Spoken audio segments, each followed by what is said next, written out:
How's it going, everybody? I'm Orlando Ruiz Jr. Thanks for hanging out with me for a little bit. I very much appreciate you. And I didn't think I'd do any special requests, but I saw one in a comment section for my Thief review. And when I saw the title, I thought, you know what? Why the hell not? It's a movie that I actually really love. So this is a special shout out that goes out to my boy in the islands, William Awakawa. Great idea. 1995's Heat, directed by Michael Mann. I consider this to be his masterpiece, as I'm sure a lot of people do. I remember when this was coming out, and this was very exciting whenever these trailers would pop up on TV or when I would be in a theater and I'd see these trailers. Every trailer was building this up as an event because it really was that. It was this meeting of these two legends going head to head. One is a cop, one is a master criminal. And Al Pacino and Robert De Niro were, you know, in their prime. They were just killing it as far as movies go. Prior to this, Pacino was in Scent of a Woman, Carlito's Way, Glenn Ross. De Niro was coming off of, well, it was 95, so let's see, 94, 93. Bronx Tale. He just, that was his first, or his directorial debut. I don't know. Oh, yeah, he did direct something later on. Uh, can't remember, what was that? The Good Shepherd. Yeah. So he has directed more than one film. I couldn't remember whether or not he directed more than one. But yeah, these guys, it was the mid '90s, so it was time. It was definitely time because so much time had gone by since Godfather Part Two. 20 years prior to this film, we got to see them in the same film, but they shared no scenes together. One was playing the son, one was playing the father in two different time periods. So yeah, this was a big deal, and as movie fans, this was very, very exciting. The opening of this film is classic. The armored truck heist is something that always blows my hair back every time I watch it. Just the way it's done and the execution of it. Um, the music score by Elliot Goldenthal definitely pulls you in slowly as the credits roll from the beginning of the film and gets you hyped up whenever Vincent Hanna's on the prowl, especially on the freeway when he's speeding to reach Macaulay, played by Robert De Niro, before that great scene where they end up in a diner having a cup of coffee with each other. One of the best scenes I think I've ever seen in my life. Um, these are two guys that were basically showing off for us in this scene.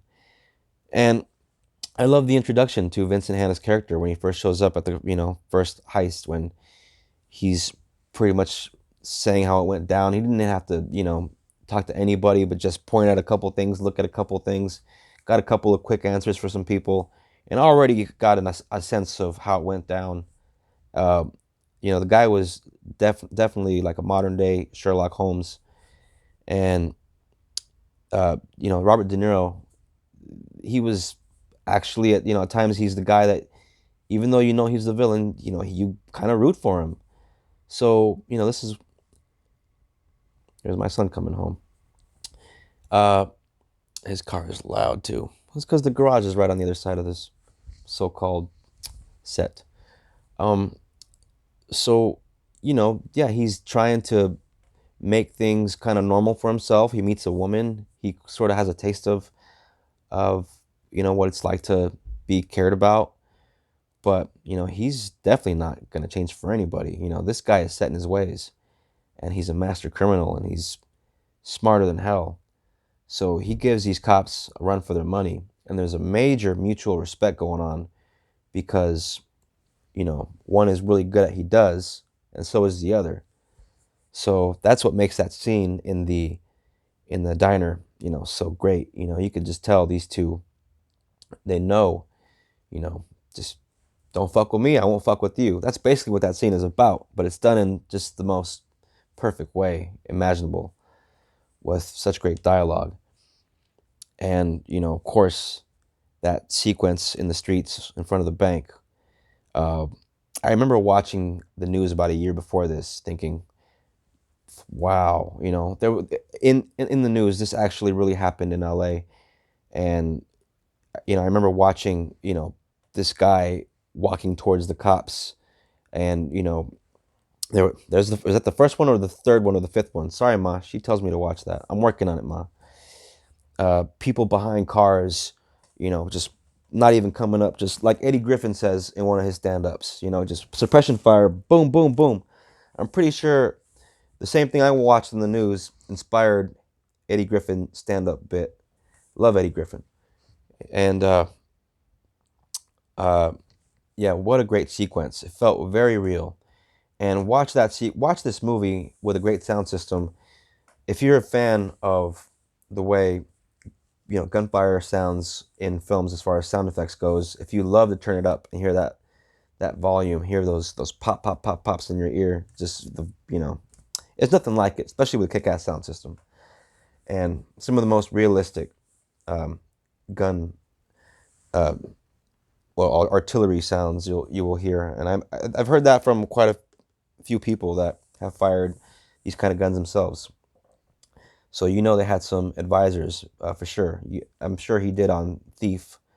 That movie had a lot of realistic high scenes like this film. All the tools that they use in this film, were just construction tools basically. So they really should put disclaimers, for people not to get any fucking ideas because they're gonna end up in dead or in jail, trying to copy this shit unless they're pros like Macaulay here. But yeah, these two really do go at it head to head by the end, and it's always fun to watch on rewatch. If you haven't seen this film, I'm not going to spoil what happens, but um, watch this movie for the cast alone. If you're not sold on it as a cop versus criminal film, if that's not necessarily your thing, believe me, this is just well more beyond that. It's not just a cops and robbers shoot 'em up film. Though there are some great action sequences in the film, some of the best of the decade.